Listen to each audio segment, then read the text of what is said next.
Okay, so personality is then the fifth of these individual things, right? Individual factors that's going to influence it. Now, when we look at personality, of course, personality is one of those big things that we always know makes one person different from the other.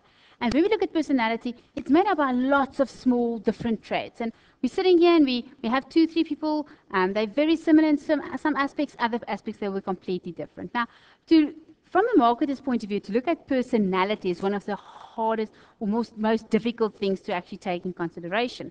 So they would actually look at the bigger things. What kind of person would react on what kind of advertisement, what kind of his environment, etc. Right? But what we see is that how we react could be because of the personality traits that we have, but taking that into consideration is very difficult for the marketer. But what we can look at is things like confidence, compulsiveness, adaptability, how ambitious they are, how dogmatic they are the introverts, aggressiveness, competitiveness, friendliness, right? Because all of that will have a different influence on how we buy, if we buy, and what we do.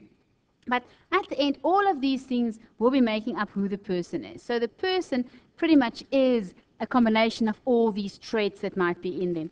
And what we understand is that personality is even more enduring than attitudes. I can't change your personality. I can try and get you to see different perspectives. I can try and motivate you differently. But to change your personality is very difficult. And personality, to a big extent, we are born with. Yes, how we grow up, stimulation, etc., can change certain things in it, but very often what we see in the type of person is things that's been like that since they were born, right? So we don't really change too much of people's personalities. They stay relatively the same, right? But how open they will be to advertising, how open they'll be to change, how open they be to certain situations, the great part is, or the biggest part of it, is determined by their personality. Right. And then the last one of the personal factors is lifestyle.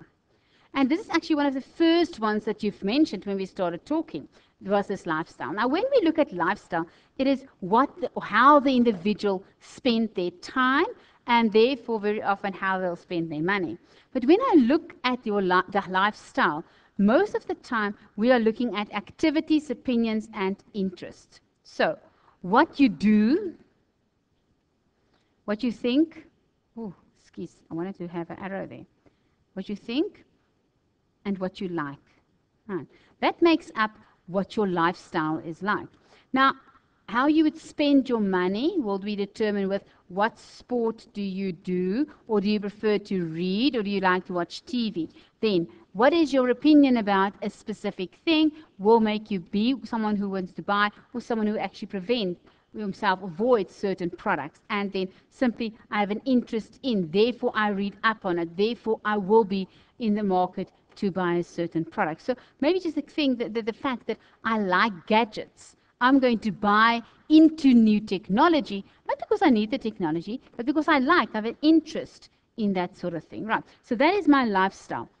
And at the end, we would have to make sure that we provide products, that we manufacture products that people will value enough because it suits their lifestyle, and therefore they want to buy it, right? So these 6 things in terms of the individual is important to us. We need to take that in consideration because it's going to help us to aim better at them and make the products that will satisfy their needs. So we're looking at their perceptions, their motivations, their personalities, what they learn, their lifestyle, and their attitudes, right? All of those 6 things important.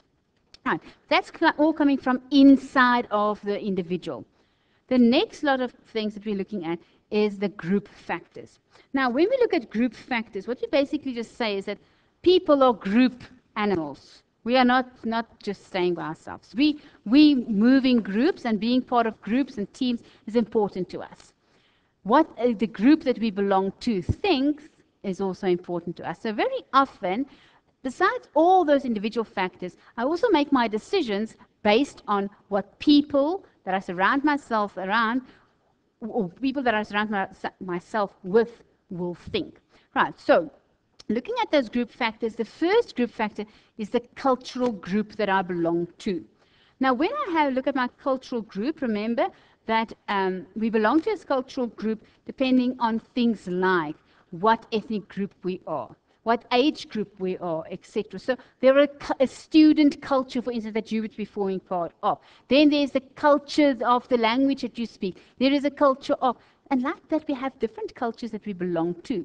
The thing with a culture is there's a common way of doing certain things. And that is what culture is really about here. So it doesn't matter if it's a student culture or the Portuguese culture for that matter, or an Afrikaans culture, etc.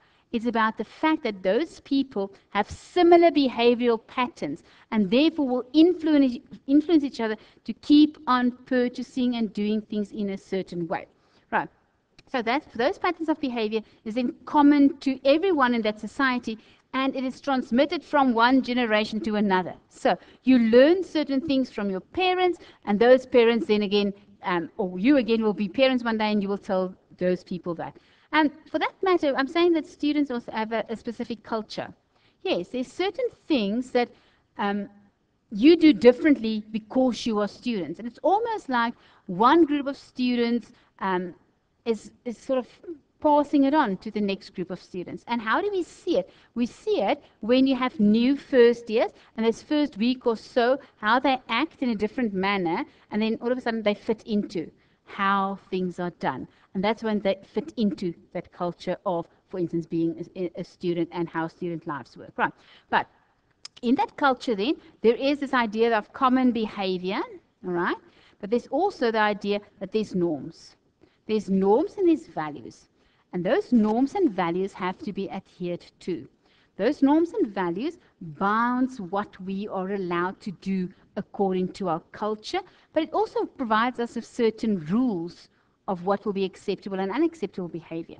Now, in some cultures, I can like be with that culture, and some of the things that they do, I can do, and other things I'm not allowed to. Right. So there's things that's imperatives, there's things that I can have a choice in, but there are other things that if I want to become part of that culture, there's no way that I have a choice. I have to do whatever there is that they are doing. Right. So what we would see therefore is just that culture could have a very specific influence on our purchasing patterns, on what we do, on how we behave. So we have to take in consideration that people that belong to a cultural group will react differently.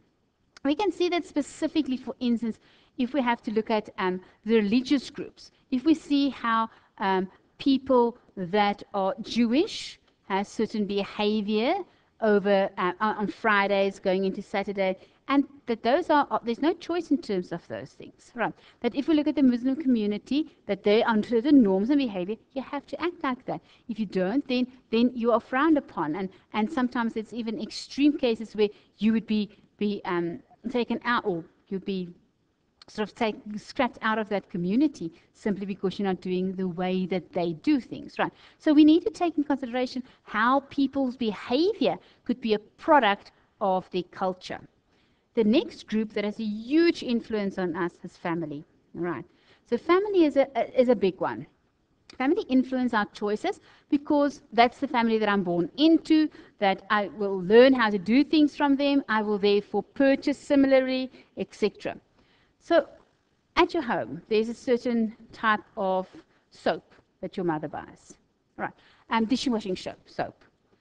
Not everyone buys necessarily Sunlight liquid or this or that, but there's a very good chance that whatever she's buying in whatever soaps in your house, you'll do exactly the same, because that is what you've learned. So our families has a certain way of doing things, certain purchases, etc., and there's a good chance that you'll do exactly like that. Very often, people have a family, and this family drives a certain type of vehicle. And because you grew up with that vehicle, that's the one you trust, and therefore you buy the same type of vehicle, right? That is the influence that family has. We must also remember that family are the ones that is there to support you. So when your mother, your father, your sister, whatever, tells you something in terms of what they think suits you, doesn't suit you, you pay a little bit of attention to it because these people really know you, and therefore they're important to us. When we look at the family, though, there's two sides of it. We have our nuclear family. That is the people who live right now with you in your house. It is your mother, your father, say your brother, sister, whoever. If your grandparent stays with you, they're not nuclear family. They are part of your extended family. But so would be your brother that already moved out of the house. He's also now becoming extended family, simply because he's not in the house. So the nuclear family refers to the immediate family that stays together in one household. Normally, they have a stronger influence on what we do and what we believe than the ones that's a little bit more removed from us, right? So then, for that matter, the extended family. Right. Now, in this family, though, there are different roles to play, and people have, therefore, or in a decision, it is not just an easy thing to make a decision. Now, when we look at any decision that has to be made, there's always in a family someone who initiated it, someone who influenced, someone who makes the decisions. But if we have to make it a very simple thing, say for instance, a family are thinking of where will they go on holiday. Someone in that family says, oh guys, look, there's only 11 months to go to Christmas. What will we do that time? All right. Or, look guys, I think we need a new Wi-Fi, or we need a new car, we need a whatever. There's someone initiating it. Very often, children are initiators, right? And very often the person who's closest to that decision is initiating it. Maybe right now, because you are tired and you just can just think if you need to relax, you need a holiday, maybe you're initiating it. All right. Maybe you are the one who has to drive with that car and you don't feel it's reliable. Now you are initiating the new car. But it depends on how close the decision is. Someone in that family is initiating it. So they're just planting the seed. I think we should do something about it. Then from there, we have the influencer. In most households, the influencers are mothers. Right? So the kid goes to the mother, oh, I want a birthday party, and she starts, oh yeah, let me think about it, and then she starts influencing everyone else in that family. But it could be anyone in that family. The idea is, this is the person who then starts saying, yes, this sounds like a great idea. He starts getting information about the different cars, or the holidays, or whatever. He starts looking at the dates. He starts looking at prices. He starts looking at, so that is the influencer. Getting information and getting everyone else then also psyched up about the idea of whatever it is that we want to buy. Then we have the decision maker.